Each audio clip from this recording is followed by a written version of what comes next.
Grand rising, beautiful souls choosing to live this life in alignment. This is the energy report for January 14th, 2023.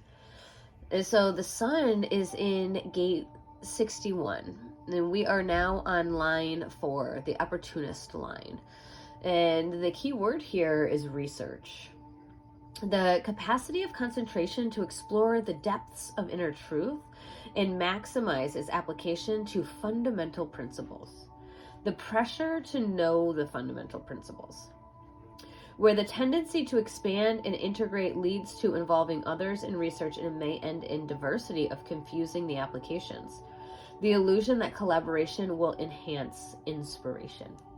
And so this inner truth, or this gate of wonder, coming from our head center, going into our third eye, really is about listening to our inner truth, gathering information from the collective consciousness, and also knowing, though, that there are certain applications, there are certain processes that do work when we can keep some of the foundation in place. And so how can we allow collaboration, inspiration, our ideas to help evolve and grow these processes, sometimes without taking them away, and also maintaining that state of wonder when we're taking our personal ideas and bringing them to the collective, of how much is it us that's trying to shift and change the application, and how much is it possibly society that needs this shift and change. And so really making sure that our ego isn't the one that is really driving this, and we're really looking at it as a collective,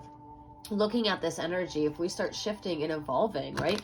Some of our big systems, the education system we saw in COVID, had to do huge shifts. And I think that we should keep shifting that system, because it's not really setting up some of the successes for the world that we're in today. And so how can we leave some of the fundamental right there, maybe the public education, some of those basic principles, but then also enhance it, elaborate it, update it to our times. And so really looking at this energy more as a transpersonal, more at the collective rate, and looking and really doing the research to see, like, okay, this might have served me better, but does it serve a good populace, or is it just going to be mine?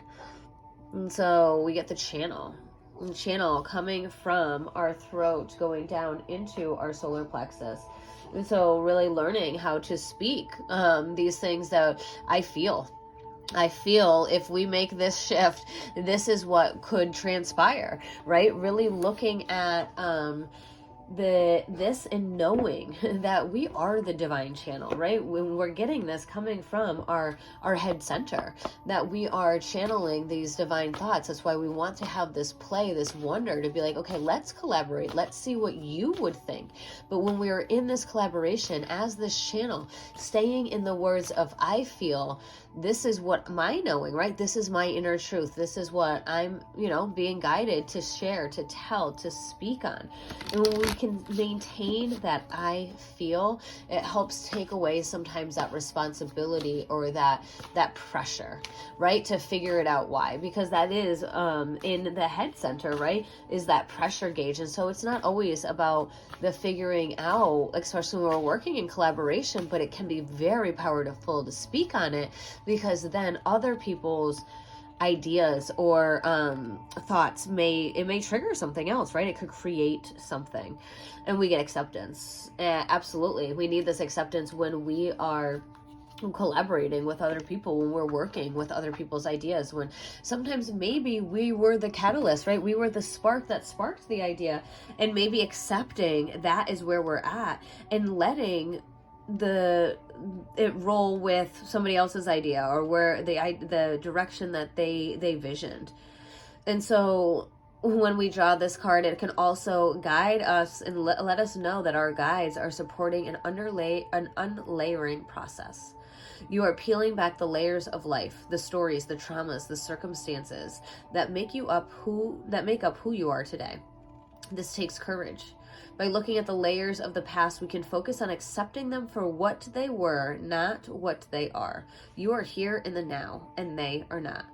Yet some of the wounds still travel with you as weight. Regardless of the baggage, acceptance is one of the keys to health and healing. You can take knowledge of what you've learned, felt, and experienced and use it for the now for your own upliftment or help somebody else rise above. Are you ready to accept which is holding you back? Now is the moment to heal. And especially when we're looking at even shifting and evolving some of these systems, some of these fundamental things, like looking at, okay, there are things that really worked well. There are good pieces in the past that have worked, right? In our own experiences on whatever it may be, or even currently there's good things.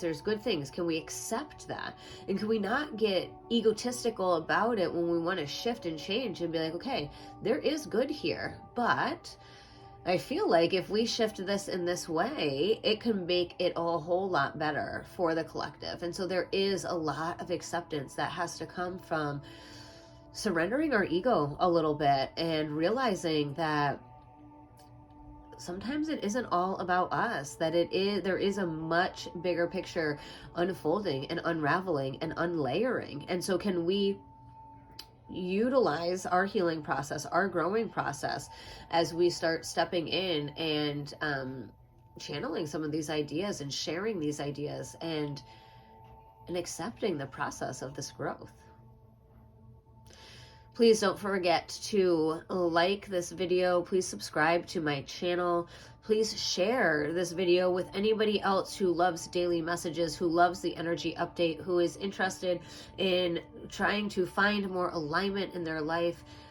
Please share. My email is in my description. Best way to get in contact with me, and I'll let you know about all my other services, as well as you can join my Telegram group, which I do some other human design stuff in there as well. So much love to you all.